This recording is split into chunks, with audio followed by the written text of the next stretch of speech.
My faith was materialism. What I believed, and all of my PhD friends and all of my friends believed, that if you can't measure it, see it, weigh it, count it, it simply doesn't exist. So when I was dying, people asked me if I prayed, and I was like, I'm trying to explain to you, like, the last thing in the world I would have done was pray. I would have sooner jumped off the Eiffel Tower than pray. What an absolutely silly notion. I asked for morphine. I asked for a doctor, because the pain of the hole in my duodenum, which was leaking hydrochloric acid and other delightful digestive juices, I was dissolving myself. I was digesting myself on the inside. And if you want to know what that feels like, get a red hot coal out of a fire and stick it inside your gut. I'd seen 2 doctors in emergency, and they were very nice, but they didn't do anything. They just sent me over to surgery. They told me I had an hour to live. That's what they told me. And that I would be having surgery right away. So they sent me to surgery, and unbeknownst to them, I'm sure there wasn't anybody to do the surgery. So that's why I didn't get any meds. You know, people tell me, well, the reason why you had your near-death experience was because of all the narcotics you've been given. I'm like, I begged for anything and I was given nothing for 10 hours. When the nurse came in and said that they were unable to locate a doctor, that's when I told my wife, I said, tell my parents that I love them. And I said goodbye, tell my kids. And she was crying like I'd actually never seen anybody in my life cry like that. And she sat down and I looked at her and I said, time for me to go. So I checked out, really, really easy. I found it the easiest thing in the world to die. I was having a lot of trouble breathing. For the last several hours, all I was doing was trying to breathe. I had enough sense to know that if you stop breathing, that would be a bad thing. All I had to do was just stop doing that, and I went unconscious. Awoke, I was standing there. I felt absolutely physically more real, more alive, and completely healed than I'd ever done in my life. So the first thing I did was I did a reality check, which consisted of taking my hands, and I felt myself from the top of my head, felt myself all the way down, right down to my feet. And it's like feeling good. Matter of fact, feeling really good. So then I started to do a sensory check. I know it sounds very rational, but I was a very rational person. I can hear the hum of the fluorescent lights in the ceiling, hear them humming really loudly. And then I looked and I realized that in our, I was an art teacher. So like in our vision, we see 180 degrees if you have 2 eyes. Well, I was seeing way more than 180 degrees. And I'm going, ooh, that's so weird. And then I checked my depth of field, which is, like if you focus on something far, your near is out of focus and vice versa. I was going like, I have complete depth of field. I mean, I am focused on everything. So I'm looking around the room and my wife's on the other side of the bed. And then I noticed in the bed, mostly covered by a sheet, but the head not completely covered, was a person. And I looked at the person who was facing my wife away from me. And to my horror, it bore a remarkable resemblance to me. Now, I knew rationally that wasn't me, because I was standing there, and rational people know you can't bifurcate. That's crazy stuff. That's schizophrenia to say that like you were standing over yourself, looking at yourself, right? Like, I'm not crazy. I'm not nuts. That's not me. So then I'm thinking, how come it looks so much like me? Because could it be a coincidence? No, that's ridiculous. So I'm trying to think of a scenario. So what I came up with, which I realized was absolutely ludicrous, was that the French hospital personnel had made a wax replica of me. I realized, 1, they didn't have the time to do that. And that's takes a lot of skill, because it was a very good replica. And 3, what would be their motive? Why would they go to all that trouble and expense? So it made me angry. I'm going towards anger. And then I tried to communicate with my wife, her head down and tears running down her cheeks. and I get no response. And it was like infuriating. One of her techniques to punish me when we were not getting along was to ignore me. So I'm figuring she's really, really mad at me for what I have done to her and ruined her life. And so I turned to my roommate, Monsieur Florent, who was a 68-year-old, super kind, sweet, sick Frenchman. I tried to talk to him. He looked through me like he couldn't see me, which of course he couldn't. I started yelling and screaming at him, and no response. And now I'm really agitated, very, very agitated. Yeah, so I heard people outside the room calling me by name, which I thought was strange because I was in France, and surprisingly, the people in France speak French, and Howard is not a French name.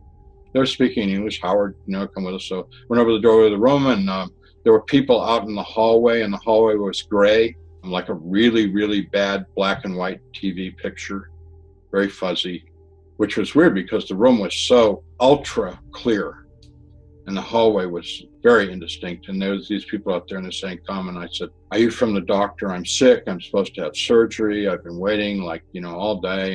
And they said, "We know all about you. We've been waiting for you. Hurry up and come with us." So after some convincing, I became sure that they were hospital people to take me to surgery. And so we went on a long journey. Hell is separation from God, and the only thing that makes hell bad is the people there. What psychologists have found when they cage a bunch of animals in a cage for a period of time, they start gnawing on each other because that's the only gratification they get. In prison movies, there's a concept of the new fish. When a new inmate comes into the prison, like everybody's excited because they want to initiate them, which usually means brutal rape and other things, right? So I was new fish. So hundreds of them had their way with me. The physical part is awful, but the emotional part is much worse than the physical part. How could they want to hurt me that much? Why do they hate me that much? You know what I mean? That's the part I couldn't. I can't understand, because you know what? I know why now. Because they don't care. They weren't doing it to me personally. It was just I was new fish, and when they were done with me, by being done with me, is I was no longer responsive, physically and emotionally, too far gone. The term that I like to describe was I was roadkill. In that place, I heard a voice that said, "Pray to God." I literally heard a voice say, "Pray to God." I don't know who said that. I don't know where it came from. And I thought, what a stupid idea. I don't believe in God. I don't pray. And the voice said, "Pray to God." And I thought, I don't know how to pray. I haven't prayed since I was a kid. It's like, I don't pray. I'm not a prayer. Forget it. The voice said, "Pray to God," real strong. And I thought, okay, what would it look like for me to pray? And so I'm thinking, okay, I pledge allegiance to the flag of the United States. Oh, no. 70 years ago, our forefathers brought forth in this continent a new nation. No. Oh, man, I can't think, I'm remembering things I've memorized because, of course, from my perspective, 38-year-old genius, college professor, department head, I thought prayer was something you memorized when you were a child. So I'm trying to remember, and I finally come up with the Lord is my shepherd. And I'm so excited, I murmured it. And upon doing that, the people that were still around me, which they were no longer interacting with me because I had become tedious and uninteresting, they became very angry. And they said to me in language that's the worst language I've ever heard in my life, "There is no God, nobody can hear you, and now we're going to really, really hurt you." Basically telling me what we did before was nothing compared to what we're going to do to you now. Because they couldn't bear my most miserable, pathetic little prayer. And then I thought of some other things like, Our Father who art in heaven, hallowed be thy name. I'm saying this stuff and it's really making them angry. And the thing that I liked was all this time I'd been defenseless, is no matter how hard I had fought to fend them off me, finally I find something they really don't like. And the other thing I noticed, that the more I said these things, and I was shouting them in anger. The more I said these things, the more it drove them away. And we're in pitch black, so I can't see anything, but I can hear them retreating and retreating and retreating. So I'm like letting them have it with this stuff, and I'm just repeating this stuff over and over again. And eventually I realized the only thing I can hear anymore is me, and I can't hear them. So like I become quiet and I listen carefully. And I know some place, somewhere they're out there, but I don't know where, but they're far. And that's good. And then I think about my situation and realize I'm stuck because I can't crawl, I can't move, I can't go anywhere, and I don't know where I am. I mean, I didn't have to debate this. I knew that I was not alive and I was not in the world. Where I grew up in Massachusetts, we had septic systems and cesspools. So what I came up with is that I had gone down the toilet and through the plumbing into the cesspool. I was trying to think of what part of the septic system I was in. I knew that my life was filth, garbage. I knew that I was a selfish ass. I knew that. I mean, in the world, I never would have admitted that to you. If you'd met me as Howard Storm, Professor Howard Storm, at Northern University, get you to admire me and be a fan, all you would be to me is someone to support my ego. I did my own life review, and what I concluded was that, I know this sounds funny, but I graded myself after I went through my life, and I realized that I was basically F and D's in every department. My relationship with my father, my mother, my sisters, my students, my friends, my wife, my kids, I just gave myself F and D's up and down the line, because all I could see was all the ways that I had failed. And I felt real bad. I realized that I belonged in the place that I was, and that I was stuck there, and nothing was ever going to change it, and that the only way that I could have any kind of an existence in that place was to somehow pull myself together and to become more vicious than they were. In other words, before you got a chance to bite me in the neck, I'll rip your head off. And I thought, I'd rather not exist than live like that. So now I'm in a dilemma, because here I am, there's no way out. I have no way of knowing how, yet they're going to come back, and I can't count on this prayer bit, which was quite insincere. It wasn't from my heart. It was just like, it worked. But I mean, how long is that going to work for me, And I went into the deepest despair. I mean, here I am in the cesspool, and now I'm emotionally, spiritually sinking into a deeper hole. My little mind's working, trying to come up with something. It comes up with like a 8 or 9 year old child sitting in Sunday school singing "Jesus Loves Me." When I was a little kid, I believed in like this God/Superman. And when, the alligators and bears that live under your bed that are trying to bite your toes, remember them? When they would start snapping at my toes at night, in the middle of the night, I would pray to Jesus and they would go away. And then of course I'm having voices in my head saying, you don't believe this silly stuff, like that, you were a child, you're an idiot. It's not true. And then the other voices were saying, why would he care about you? You've done nothing but use his name as a cuss word for the past 20 years. He's not going to listen to you. Even if he did exist, he hates your guts. I'm having all this stuff going on. And then finally I'm screaming in my head, stop it, stop it, stop it. And I just yell out into the darkness, pure desperation, Jesus, please save me. Without the faintest idea whether there was a Jesus or not a Jesus, or whether he liked me or didn't like me, or, I had nothing except this faint hope that it might be true. This impossibly bright light, like if it was actually light, it would have burned me. I was like, so overwhelmed by the brightness of the light and its beauty. And then like I looked down at myself and I saw gore and I was like, ew, I had been eviscerated. Okay. Not pretty. And out of this light came hands and arms, and he touched me. And when he touched me, three things happened. One is all the gore just started to disappear and I became whole. The other thing that happened was I was filled with ecstasy instead of being simply just nothing but pain from head to foot. Now all of a sudden that the pain goes away and I'm filled with ecstasy. And lastly, and most importantly, I experienced a love that I had never known that existed. And unfortunately, I haven't found any language yet that can begin to describe it. He picked me up. He held me real tight. When he held me, I knew that there was some, besides all this healing and love and all that he really, really liked me a lot. Matter of fact, I'm his favorite person in the whole universe.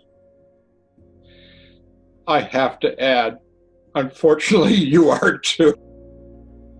And he likes me. I mean, he doesn't dislike me. He's not mad at me. He's happy. So I'm holding on to Jesus. I'm crying, happy cry. And he's rubbing my back. He gave me a nice, very soft, tender back rub, and we take off. Just like flying in a helicopter, except it was just Jesus and me without the helicopter. All I'm aware of, because like I've got my face buried in his chest and neck, was we're going. We're really going. And actually, I'm a little bit scared because I'm actually thinking, I hope he doesn't let go of me. So we're moving, and I'm trying to get my act together because I'm feeling, I've put a lot of slobber on him from my nose and mouth, a lot. And I'm feeling bad about that because I don't have a hanky to clean him up. And okay, so I'm trying to get together. So I get enough together, and I look and I see like we're moving towards a world of light, and all around the world of light, like a bazillion little lights going in and coming out, and there's all this activity. And I had this gigantic, the God that I said wasn't, we're going to his house. We're going into his territory. I mean, I know that. I just know that somewhere in that big galaxy of light, if you will, there's God in that, and we're headed towards it, and I am the biggest idiot in the whole world. And they probably hate me, because of what I've said and done. I think to myself, he's made a terrible mistake. I don't belong here. And with that, we come to a stop, and we are outside of the world of light, which we could call heaven, because that's what it was. I call it home. He spoke to me for the first time telepathically, and he said, we don't make mistakes. You belong here. And I thought, how do you know what I thought? I didn't say that. Can you hear what I think? And he laughed and he said, I know everything you've ever thought. And I thought, I feel real uncomfortable with you knowing everything I've ever thought, because I've thought things that I don't want you to know that I've thought. And immediately I thought of something that I didn't want him to know that I thought about, which was I thought of a breast. I've always been a boob guy. And you know what he did? He laughed and laughed and laughed. He thought it was really funny. And I thought, oh, he thinks I'm funny. He said, yeah, you're real funny. And I was like, he thinks I'm funny because nobody thinks I'm funny. I mean, like, I have a wicked sense of humor, but it's New England. It's very dry. I make like a lot of jokes, and people look at me like, what's your problem? So like we started talking, and he kind of interrupted our conversation, which is all telepathically. He had a young male voice. He said, I got a bunch of people I want you to meet. And so he called out with tone, musical tone. And they came, and there was a group of them, and they formed a semicircle around us. And he said, they've recorded your life, and they want to show you your life. So we proceeded to watch my life. And that was what I would refer to as a holographic projection of me interacting with people. And the interesting thing was that there were props but usually not a background, only when the background was appropriate. We'd go into a scene and like see what happened to the person after, what happened to them after we'd interacted, or what they were feeling. We'd feel what they were feeling. I was more manipulative and detached from people, and Jesus and the angels clearly shared their unhappiness with the direction that I was going. Not in a cruel way, just like, it's really disappointing. And I felt their feelings, and I felt bad that I was such a disappointment. They weren't angry, they weren't mad, they were just disappointed. What I ultimately learned from the whole thing was that we were created to love one another. That's our job, that's the curriculum, that's the whole thing in a nutshell, and that's the only thing that matters. And what I was doing was moving away from that. I mean, I had a career, I had a wife, I had kids, I had a house, I had cars, blah, blah, blah. I had all that. I had the American dream, and I was going somewhere, and I won prizes at art shows, and I got tenure, and I was a full professor, and I, blah, blah, blah. And none of that mattered. And they let me know that none of that mattered at all. Look here where you ignored a student who really, really needed a friend. And then they would feel so sad for that student, and it's good. And as the life review went on into my adult life, I was begging them to stop it. I'm like, I got it. No. And they'd say, no, you got to watch it. So we went through the whole thing. It was brutal, and I made them very disappointed and very sad. But I got the point. It was real simple. We were here. We were supposed to love each other, and I completely missed it. I thought my life was about being the most famous, wealthiest, important, powerful person that I could possibly be. I mean, I wanted it all. When we were over with that whole thing, he said, do you have any questions? And I said, yeah, I got a million questions. So I asked him everything I could think of to answer. And he answered everything. I've never told anybody everything, because some of it gets like a little esoteric. And, I've gotten in trouble for stuff. I mean, I've had people tell me that I'm the devil, and I'm an apostasy, and I'm like, for example, I'll give you an example of like when babies are either aborted or stillborn or die when they're very young, they just get another chance at life. And people have been furious with me and called me all kinds of names because Jesus told me that. And it's like, I'm sorry if you don't like Jesus' plan. No, he doesn't throw babies into hell. He not only told me, but he showed me, and we visited some places that the universe is full of intelligent beings and varied life forms. And that, in fact, this world is one of the lowest of them all. There's a lot more spiritual, kind, good, loving, and intelligent beings all over the universe. I asked Jesus, and so what happens to people when they die? And he said, it's a really big problem because he said, usually when people die, they don't know they've died because like when they were dying, they were in suffering. And when they die, the suffering's over. And so they feel really good. So they think they've gotten well, and they don't know that they've died at all. It's funny because people are terrified of dying. It's like, no, dying's really great when you're not doing well. Ran out of stuff to say. So I said, okay, I want to go to heaven. And he's like, actually, you got to go back to the world and try and have the life that you were created to be in the first place. So we had a huge argument. People always say, like, argument. I go, yeah, I argued with him as much as I could possibly argue. I said, why would you send me back to the world? Because it's full of cruel, mean people, and it's just terrible existence down there.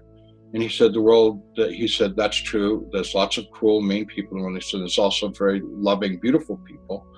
And he said, what's in your heart is what you'll find. And if you have love in your heart, you will see the love in other people. If you have beauty in other people, you'll see the beauty in them. He said, it's what's in you is what you're going to find. And you know what? Amazingly, he was right again. When I was recovering in what they called the recovery area of the hospital in Paris, the room was kind of dark. It was daytime, but the lights weren't on. The room lit up. And this young man, beautiful young man, in his like mid or late 20s, it appeared, blonde, wearing hospital scrubs, pale green scrubs with a V-neck, short sleeves, and sneakers. He comes into the room and he goes, Howard, how are you? I'm like, whoa. Once again, perfect English. No, kind of a surprise in a French hospital. long and short of it was, he said, I'm going to be watching over you, and I want to assure you that everything's going to be okay, but you've got a long recovery ahead of you. But I will always be around. And I said, great. I mean, he was so kind. And I said, so what's your name? And he said, oh, don't worry about that. He said, you will never see me again. And I said, you just said you're going to watch over me and you're going to see me through this whole recovery, and you'd always be around, and now you're telling me I'm never going to see you again. He said, yes, that's all true. He said, I'll be around, but you'll never see me again. And I said, that doesn't make any sense. You know, are you going to be with me? He said, I will be with you. Always know I will be with you. And I said, I will never see you again. He said, you'll never see me again. And I said, very, very confusing. I don't understand. He said, now I have to go. So he left. When he left the room went back down to drab.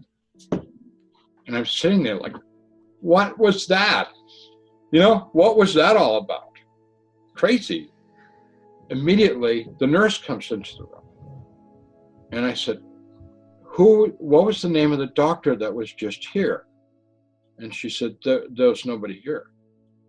And I said, no, he's like the young doctor with the blonde hair and, you know, and the sneakers and stuff, you know. And she said, there was nobody in the room. And I said, there was someone just in the room. He just left. You probably passed him coming in. And she said, my desk is right outside this door. I've been sitting at that desk for a long time.